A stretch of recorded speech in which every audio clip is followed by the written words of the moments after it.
Listen to me. If you've ever felt betrayed, lied to, or played for a fool, I'm here to tell you, you have more power than you think. You don't need to chase answers. You don't need to force the truth out of anyone. When you move the right way, the truth comes crawling to you. The apologies come pouring in. And the ones who took you for granted, they realize too late exactly what they lost. The first thing you need to do is pull back. Stop giving all your energy to someone who isn't valuing it. Stop explaining yourself. Stop arguing. Stop asking for honesty when it should have been there from the start. When you take your attention away, it shakes a person to their core. They feel the silence. They feel the shift. And suddenly they start panicking. Because here's the truth. People don't appreciate what's always available. They take comfort in knowing you'll always be there, always forgiving, always waiting. But the second they sense that door closing, the second they feel you slipping away, that is when the mind games stop. That is when the regrets come crashing in. And while you're stepping back, you need to focus on you, not on making them jealous, not on proving a point, on genuinely elevating yourself. When someone sees you thriving, moving forward without them, it does something to their soul. It forces them to sit with their guilt. It makes them question everything. Did I mess up? Did I misjudge this person? Did I push them too far? Yes. Yes, they did. And now they have to live with that. Next, you must master silence, not the kind that's meant to manipulate, but the kind that says, I'm no longer engaging in this nonsense. Silence is powerful. It forces people to hear their own thoughts. It removes the comfort of knowing they can push your buttons. And when someone starts to feel that void, that absence, they break. That's when the begging starts. That's when the truth comes out. And finally, when they come back, when the apologies pour in, when the tears fall, remember this: you are in control. This is no longer about what they want. It's about what you decide. If they truly regret their actions, they will prove it. If they want another chance, they will earn it. And if they don't, you walk away stronger, wiser, and more powerful than ever before. Because in the end, the most powerful move you can make isn't forcing someone to admit their mistakes. It's positioning yourself so that they have no choice but to face them. That's how you win. That's how you rise. And that's how you reclaim your power. This speech is built for maximum impact. Let me know if you want any adjustments. If you want the upper hand, you have to shift the power dynamic completely. Right now, if you're chasing, if you're begging for answers, if you're demanding respect that should have been given freely, you are on the losing side of the equation. That ends today. You have to step back and make a choice. Are you going to continue giving your energy to someone who doesn't value it? Or are you going to make them realize what they're about to lose? See, people don't change when they're comfortable. They don't admit the truth when they feel like they still have control. But the second they feel a shift, when you stop reacting, when you stop explaining yourself, when you stop playing their game, that's when they start panicking. Suddenly they realize that you're no longer an option they can manipulate. They see that you're no longer sitting there waiting for them to get it together. And here's where it gets powerful. The moment they sense that you are genuinely pulling away, their mindset flips. They go from feeling in control to feeling desperate. They go from taking you for granted to realizing they could actually lose you.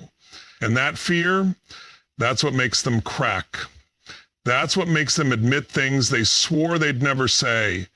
That's what makes them beg to fix what they broke. But let me be clear. This isn't about playing games. This isn't about pretending to walk away just to get a reaction. This is about truly stepping into your power.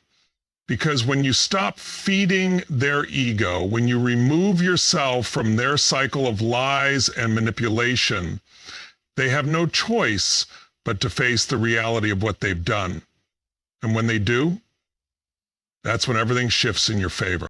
Emotional detachment is the key to regaining control over any situation. The moment you stop letting someone dictate how you feel, how you react, how you move, everything changes. When you detach, you take away their ability to manipulate you. You remove their power to control your emotions with their words, their silence, their hot and cold behavior. You become unreadable, unpredictable, untouchable. And that is what shakes them to their core.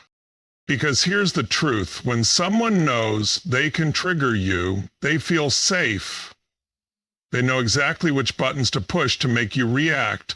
They know how to guilt trip you, how to pull you back in, how to keep you emotionally invested even when they're mistreating you. But when you detach, when you refuse to play their game, suddenly they're the ones scrambling, they're the ones confused, they're the ones wondering why what used to work on you no longer has an effect. And this is where the real power comes in. Emotional detachment doesn't mean you stop caring. It means you stop showing them that you care in a way they can use against you. It means you stop arguing, stop proving your point, stop trying to make them understand. Because the reality is they already know. They know what they did. They know how they hurt you. They know the truth they've been avoiding, but they won't admit it as long as they feel like they still have control over your emotions. So you step back, you keep your composure.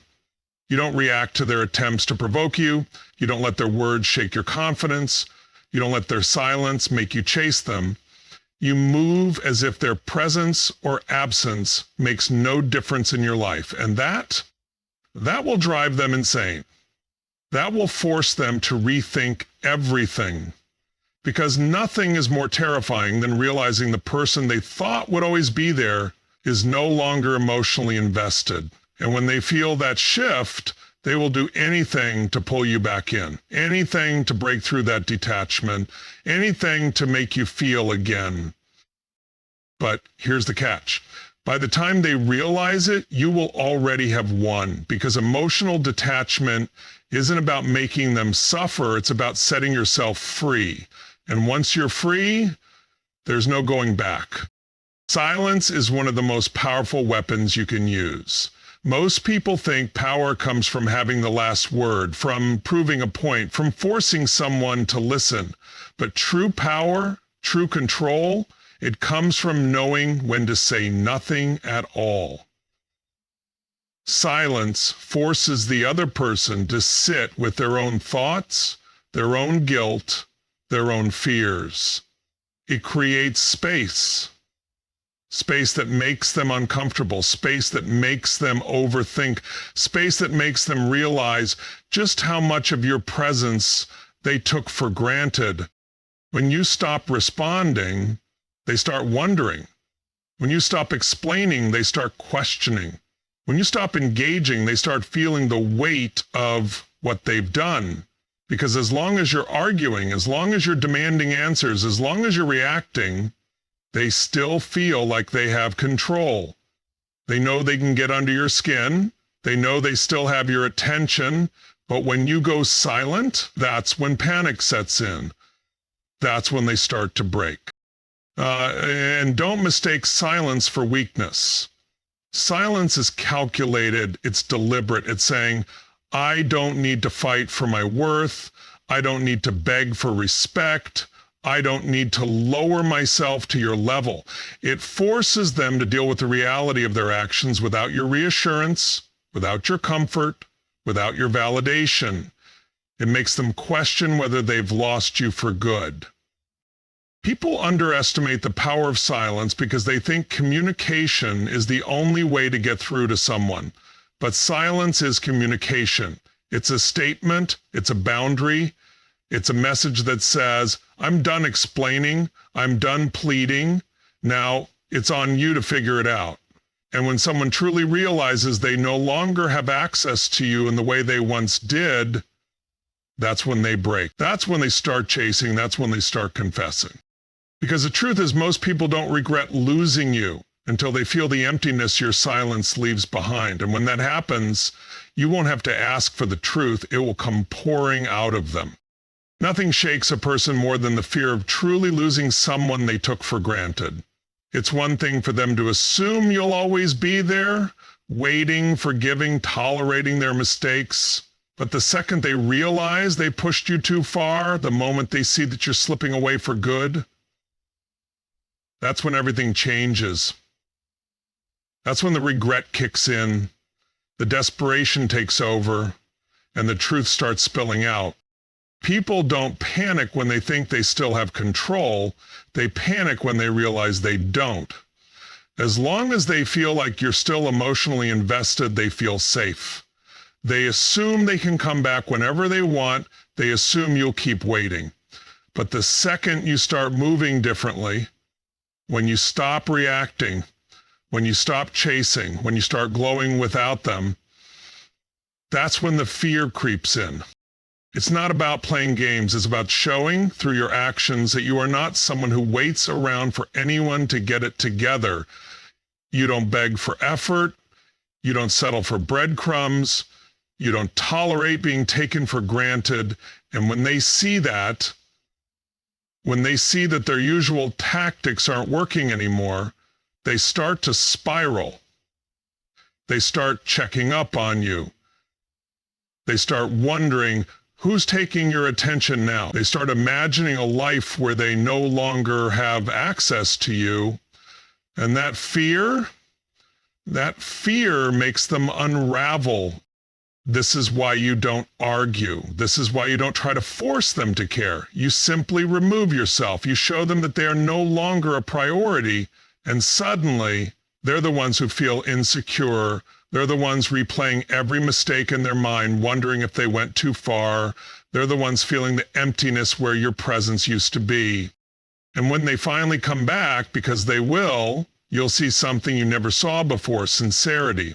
Fear brings out the truth. Fear exposes what's real. And if they truly care, they won't just come back with words. They'll come back with actions, with proof, with a desperate need to fix what they broke.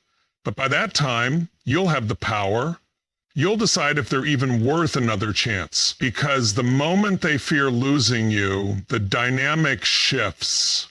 And suddenly, they're the ones fighting to keep you. If you want the truth, you have to create an environment where it has nowhere to hide. Most people won't admit their mistakes unless they feel they have no other choice. They will avoid, deflect, manipulate, anything to protect their own ego. But when you move a certain way, when you stop playing into their games, when you apply the right kind of pressure, they break. They confess. They spill everything they tried to keep from you. And it's not because you forced them with words. It's because you forced them with silence, with distance, with the fear of losing you. Radical honesty doesn't come from asking over and over again. It doesn't come from trying to make them feel guilty. It comes when they realize that the usual lies, the half-truths, the manipulations, none of it is working anymore. It comes when they realize they are at risk of losing you for good. That's when the mind games stop. That's when they sit in their own discomfort. That's when the weight of their own actions starts crushing them. And here's the thing, when someone truly fears losing you, their survival instincts kick in. They know that the only thing that can possibly make you reconsider is the truth. The real truth, not some watered-down version, not some excuse, but the full, unfiltered reality of what they've done. And when they reach that breaking point, when they realize they have nothing left to hide behind, that's when the walls come down. But here's what you need to understand. When the truth finally comes out, you have to be ready for it. Because sometimes the truth isn't what you wanted to hear. Sometimes it confirms everything you already suspected. Sometimes it makes it clear that there's nothing left to salvage. And that's why forcing radical honesty isn't just about making them admit their wrongs. It's about giving yourself the clarity you need to move forward. It's about making decisions from a place of power, not uncertainty. So you don't chase the truth. You don't beg for it. You position yourself in a way where it comes to you. You let your absence speak louder than any confrontation ever could. And when they finally break, when they finally admit everything, you'll know without a doubt exactly where you stand. And once you have that clarity, you decide what happens next. Because when you have the truth, you have all the power. When he finally comes back, because he will, you need to remember one thing. This time, it's on your terms, not his, not what's convenient for him, not what makes him feel better. This is no longer about what he wants. It's about what you decide. Because after everything, after the lies, the games, the disrespect, if he truly wants another chance, he has to earn it. Too many people make the mistake of letting someone back in just because they show regret, just because they cry, just because they finally say, I'm sorry. But listen, tears are easy, words are cheap, regret isn't enough. If he wants another chance, he has to prove he's worthy of it. He has to show, through consistent actions, that he understands exactly what he did wrong and that he's willing to do the work to fix it. This is where you set the standard. You don't just let him back because he's scared of losing you. You don't just accept an apology and hope for the best. You make it crystal clear. If he wants to be in your life, it will be on a completely different level than before. No more games, no more disrespect, no more empty promises. He either steps up fully or he gets left behind.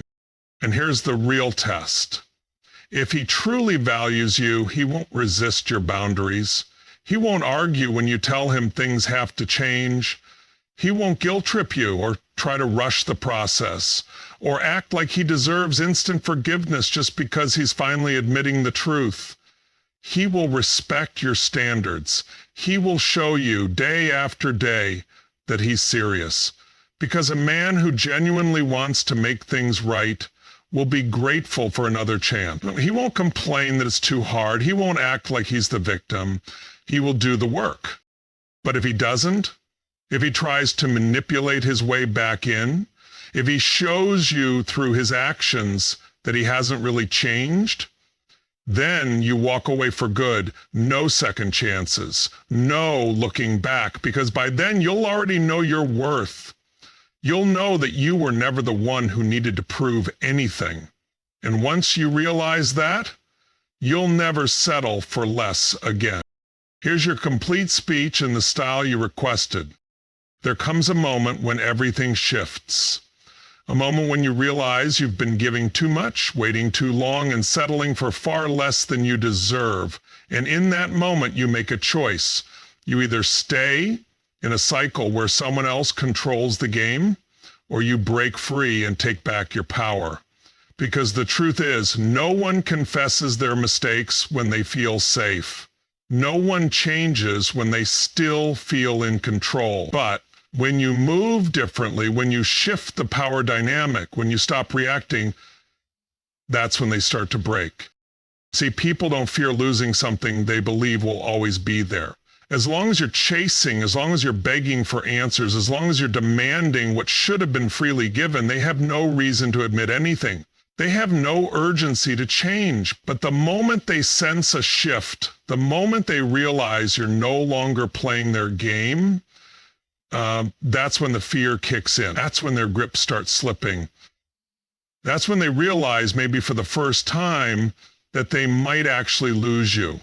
And that fear does something powerful. It forces them to sit with their own actions. It forces them to reflect on every moment they dismissed you, every time they lied, every time they thought you'd always be there no matter what. And the silence you give them, the absence of your reaction, It speaks louder than anything you could ever say, because suddenly they're the ones left wondering. Suddenly they're the ones feeling insecure. Suddenly they're the ones panicking. But listen, this isn't about manipulation. This isn't about playing games. This is about stepping into your strength and refusing to settle for less than you deserve. It's about mastering emotional detachment, learning to control your reactions, learning to hold your silence, learning to let them feel what life without you actually looks like. Because the moment you do, they'll feel it and they'll break. And when they come back, and they will come back, you have a decision to make.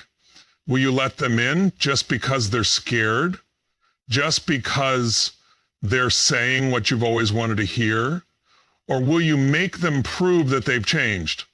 Because an apology is just words, regret is just emotion, but true change is in the actions that follow. And if they can't step up, if they can't respect the new standard you've set, then you walk, not out of anger, not out of spite, but because you finally understand your worth. The power has always been in your hands. It was never about making them beg. It was never about making them cry.